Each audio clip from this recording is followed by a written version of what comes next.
I'm Dr. Uche, a practicing physician who's been coaching others to write and publish their biographies since 2013. The first autobiographies I brought to publication were for my dad and granddad, and those took more than 5 years and lots of mistakes. On this channel, I will show you the tools I use to perfect the process so that you can have your biography done in 6 months or less without the delays and mistakes. Remember to subscribe and share with your friends. Let's dig in. Hello, Dr. Uche Bookers. Good to be back with you again today. I feel that nowadays, with social media and the world being so much smaller, we're not having more people pass. It is still the usual cycle of life. People live and people die, sadly. But I think with social media, we're definitely getting to hear about a lot of people passing, many of whom have lived long lives. And this week, we heard about the passing of somebody very famous, very well-known, accomplished music producer. Do you know who I'm talking about? Do you know Thriller? Okay. That is the music video of the millennium of our generation, okay? So this really famous producer recently passed. In fact, I just heard about it today, this being November 4th, I think. And it got me thinking. You may wonder, what does the passing of this famous music producer have to do with what I talk about? Stay tuned.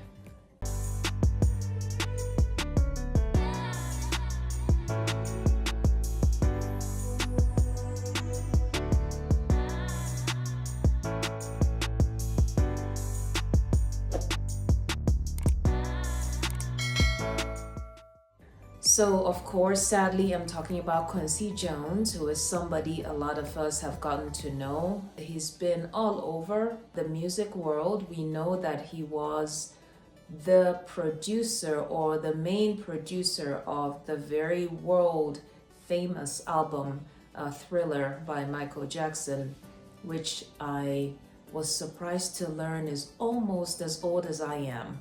That particular Thriller video is almost as old as I am. So it's been around for 4 decades.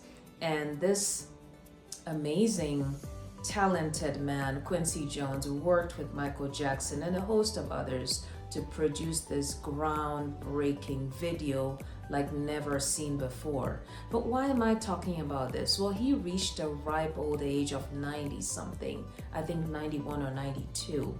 And it got me thinking, because he is a grandfather to many, father to many, okay, and his past. And I started to wonder, did he have a biography? Did he leave behind an autobiography? And even more importantly, I found myself thinking, if you're one of those who is so lucky to have such an older relative in your family, what sort of questions should you start asking them? And I'm looking towards 2025. Perhaps you didn't get to write in 2024, and life happens. You want to try something new next year and get around to this really important project. And having people who are very elderly is a blessing. Not a lot of us have those, okay? If you have family members who have reached a ripe old age, there's a lot you can get from them. So let's dig in a little bit here. What sort of questions do you need to ask these people? First of all, you can ask them family members' names. Who was your father? Who was your mother? Your grandmother, your grandfather? Who do you remember?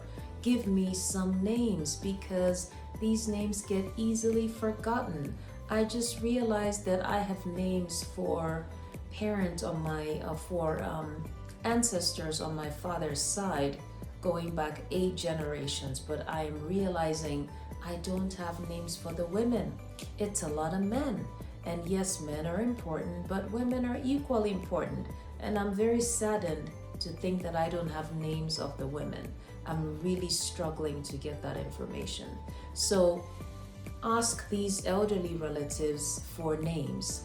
Spell it out. First, last names, middle names, the origins of people. So your mother, where did she come from? Where did she live? Who were her parents? and so on and so forth. So go as far back as you can with these relatives, okay? That's one thing. Another thing, tell me about the origins of our family. Where did we move from? What was our native part of the world, okay? If known, assuming it's different from where you are, which is the case for a lot of us, actually. Even if you are, say, in the USA where I am, I meet lots of people who live in a state and they claim home to be some other state, okay? So get that information. Where did your people come from? I like to ask people, if you go back 500 years, where were your folks? Okay, that's where your people come from. So you can find out that information. You can ask them about heirlooms. Which are the special things in the family that you know about? Where are these things located? It could be a headstone for a beloved ancestor. It could be somebody, maybe you know where they are resting, okay? It could be a particular home that means something to the family. It could be some piece of equipment, some piece of furniture or something. They could literally walk through their home with you and point out things. Now those are special, they're precious. You don't have to suddenly acquire and get a hold of all those things, but you can take pictures, right? You can take pictures of them, you can annotate them later, label, say what each is, and the significance to the family. So that's it in a nutshell. Again, 3 things you can start asking very elderly family members if you're so fortunate to have them. Names of ancestors, people who came before them, their parents, their grandparents, okay? That's 1. 2nd, origins of the family. And 3rd, heirlooms, which are the special things in the family, things of historic importance that they know about. They can point them out. You can take pictures and describe what those items are. Okay? I will see you in my next video.